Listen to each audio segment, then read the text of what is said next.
A Ucrânia está silenciosamente construindo algo massivo a 2.000 quilômetros de suas próprias fronteiras para fechar as pontes mediterrâneas de Putin.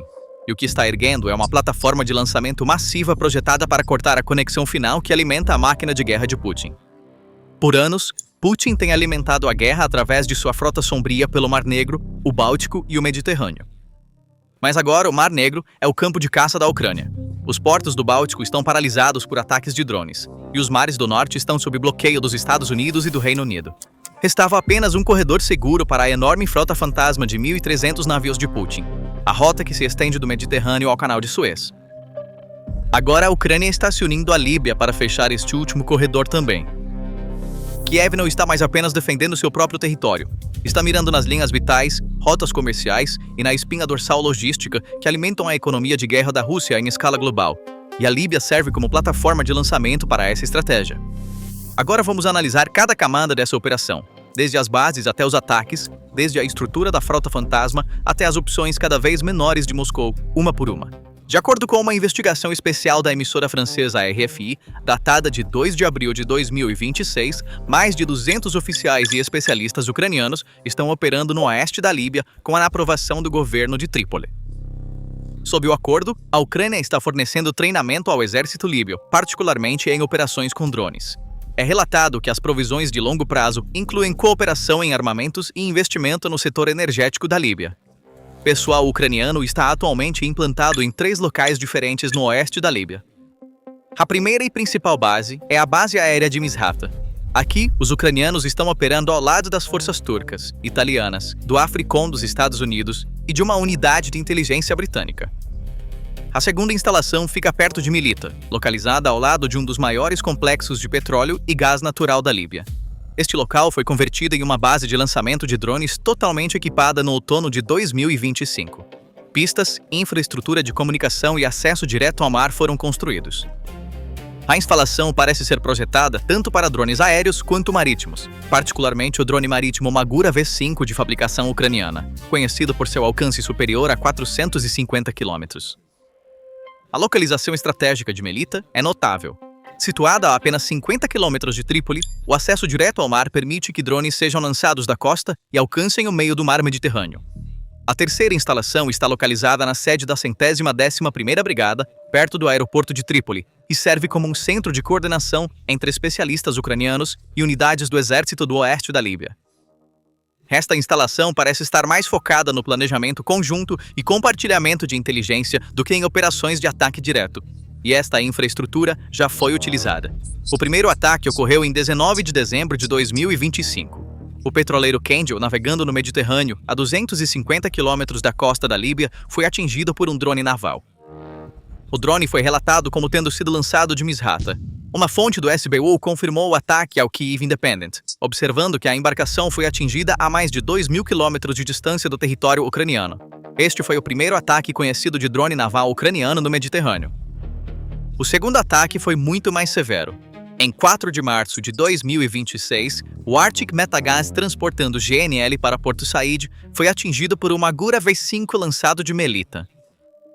A casa de máquinas inundou e a propulsão foi completamente perdida.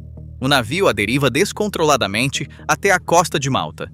Fotos aéreas tiradas em 15 de março mostraram que o navio ainda estava imobilizado. As autoridades portuárias líbias foram forçadas a intervir devido aos riscos ambientais. Moscou classificou o ataque como terrorismo internacional. O governo líbio permaneceu em silêncio e a Ucrânia não fez comentários. Mas a mensagem é clara. A Ucrânia agora pode projetar poder do solo africano para o Mediterrâneo. Para entender por que a Ucrânia está atacando navios no Mediterrâneo, é preciso compreender o que é a frota fantasma da Rússia e por que ela é tão crítica. A frota fantasma de Putin é uma rede extremamente perigosa que alimenta a máquina de guerra russa. Consiste em mais de 1.300 petroleiros envelhecidos registrados em empresas de fachada, constantemente mudando de nome e bandeira, desligando sinais de rastreamento e transferindo carga de navio para navio em mar aberto para ocultar sua origem. Em setembro de 2025, quando as autoridades francesas embarcaram no petroleiro Boracay, encontraram 2 seguranças russos a bordo. Um deles, um ex-operativo do grupo Wagner, cujas funções eram garantir que o navio cumprisse as ordens de Moscou e coletar inteligência. Este sigilo está sendo realizado de forma sistemática e deliberada. O Mediterrâneo é um corredor crítico para esta frota. Petroleiros transportando petróleo bruto russo e GNL passam pelo Mediterrâneo desde os mares Báltico e Negro, alcançando mercados asiáticos, principalmente China e Índia, via Canal de Suez. O navio de GNL que foi atingido estava exatamente nesta rota. Interromper este corredor faz mais do que apenas prejudicar navios individuais. Aumenta os custos de seguro, força rotas mais longas e cria incerteza em toda a cadeia logística que alimenta a economia de guerra da Rússia. O Ocidente também tem suas próprias contramedidas, como incursões em navios, apreensões e bloqueios. No entanto, apesar de todas essas apreensões legais, a maioria da frota permanece ativa. A Rússia continua a realizar aproximadamente 30 a 40% de suas exportações de energia usando esses navios. É por isso que a abordagem da Ucrânia é fundamentalmente diferente. Destruição física através de ataques de drones visando os próprios navios em vez de procedimentos legais. Os ataques da Ucrânia neste corredor a partir da Líbia também estão lançando dúvidas sobre a última rota segura da frota. Mas a pressão sobre a frota sombra não vem apenas da Ucrânia. A escolha da Líbia como base operacional não é coincidência. O país está dividido desde 2011. No oeste, o governo de Beibé, apoiado pela Turquia e pelo Ocidente. No leste, Haftar, apoiado pela Rússia. O corpo africano da Rússia está estacionado no leste com um número estimado de 2.000 militares. As transferências de equipamentos das bases de Tartus e Hameimin, na Síria, para a Líbia, aceleraram após o colapso do regime de Assad. Enquanto isso, a Ucrânia se posicionou no lado oposto desta equação, conduzindo operações a partir do território de Dbeiber, em troca de treinamento de drones e expertise militar. O desdobramento conjunto em Misrata com Africom, forças turcas, italianas e britânicas estacionadas lado a lado, indica que o Ocidente está pelo menos ciente dessa presença. Rússia no leste, Ucrânia no oeste. A Líbia é uma imagem espelhada, e este espelho mostra que a guerra Rússia-Ucrânia agora assumiu uma dimensão intercontinental. O desdobramento na Líbia sinaliza uma mudança qualitativa na natureza do conflito Rússia-Ucrânia. Pela primeira vez, a Ucrânia parece estar conduzindo operações ofensivas contra ativos econômicos russos a partir do território de um terceiro país. Não alvos militares na linha de frente, mas navios comerciais que alimentam a economia de guerra do Kremlin. Esta transformação tem várias dimensões.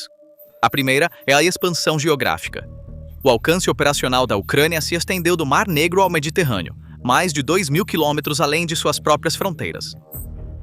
Quando o drone marítimo Magura V5 é combinado com bases avançadas na Líbia, isso dá a Kiev a capacidade de ameaçar o comércio marítimo russo em todo o leste do Mediterrâneo.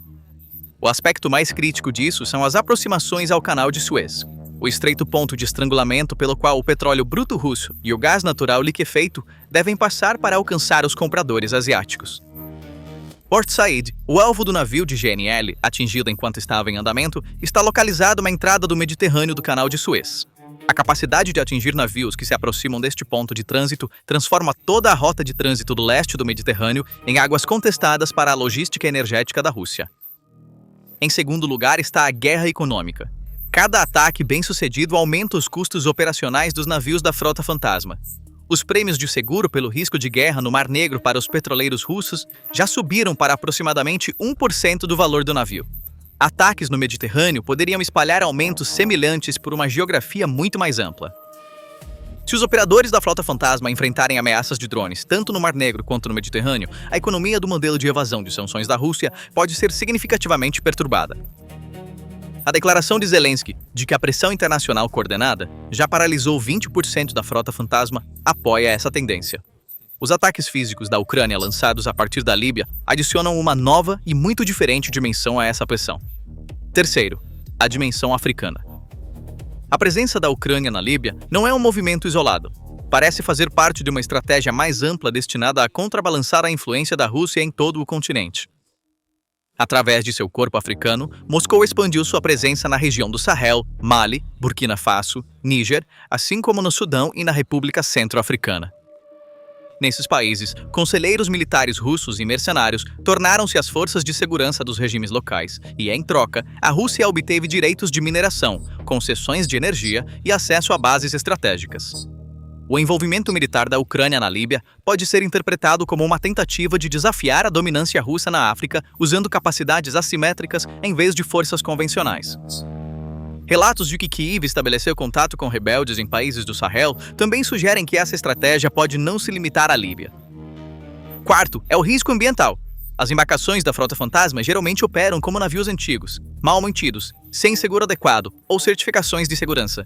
Um ataque de drone a uma dessas embarcações em rotas de navegação movimentadas do Mediterrâneo poderia desencadear um grande derramamento de óleo, afetando as costas da Líbia até o sul da Europa.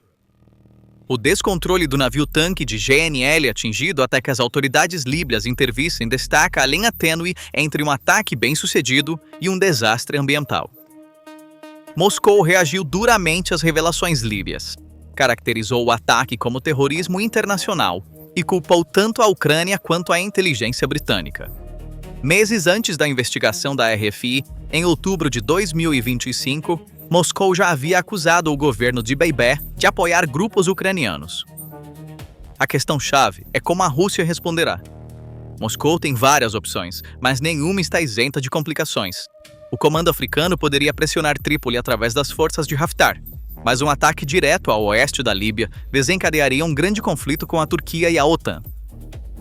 A Rússia poderia tentar atacar posições ucranianas na Líbia, mas atingir instalações que abrigam pessoal turco e italiano seria uma escalada extremamente arriscada. A pressão diplomática através da ONU é possível, mas dadas as atuais balanças geopolíticas, parece improvável que produza resultados. Os riscos para a Ucrânia também são significativos. Conduzir operações a partir de um Estado fragmentado e um governo dividido significa que o terreno político pode mudar rapidamente. Se de Beibé cair ou um compromisso for alcançado com Haftar, todo o desdobramento avançado da Ucrânia pode ser comprometido. A dimensão legal internacional também é controversa. Lançar um ataque a embarcações civis com bandeira em águas internacionais a partir do território de um terceiro país cai em uma área cinzenta legal. E o desastre ambiental causado pelo naufrágio de um petroleiro ou de um navio de GNL no Mediterrâneo poderia desencadear uma séria reação política das nações costeiras europeias. Um derramamento de óleo ameaçando as costas de países como Itália, Grécia e Malta poderia alterar completamente a equação política. Em conclusão, a guerra entre a Rússia e a Ucrânia não está mais confinada às trincheiras da Europa Oriental e às rotas marítimas do Mar Negro. Com mais de 200 funcionários operando supostamente a partir de 3 bases no oeste da Líbia, a Ucrânia parece ter aberto uma nova frente, visando a frota fantasma que financia a máquina de guerra da Rússia. 2 ataques foram realizados. A infraestrutura está em vigor. O alinhamento geopolítico entre Kiev, Trípoli, Ankara e os serviços de inteligência ocidentais parece apoiar a continuação dessas operações. E a frota fantasma da Rússia, já abalada por apreensões legais ocidentais e pressão de sanções, agora enfrenta uma ameaça física em um corredor que antes considerava seguro. Este desenvolvimento também revela um quadro mais amplo da natureza da guerra moderna. A Ucrânia pode desativar petroleiros de milhões de dólares com drones marítimos que custam apenas alguns milhares de dólares, assim como os ataques de drones no Mar Báltico paralisaram portos russos. A lógica da guerra assimétrica é a mesma em todo lugar. Infligir danos massivos a baixo custo, alcançando resultados estratégicos significativos com pequenas plataformas. E essa lógica agora se estende do Mar Negro ao Mediterrâneo e à costa africana. Então, quais são seus pensamentos sobre este tópico? Por favor, compartilhe suas opiniões nos comentários. Para se manter informado sobre as análises exclusivas da PPR Global, inscreva-se no nosso canal e não se esqueça de ativar as notificações. Obrigado por nos escolher.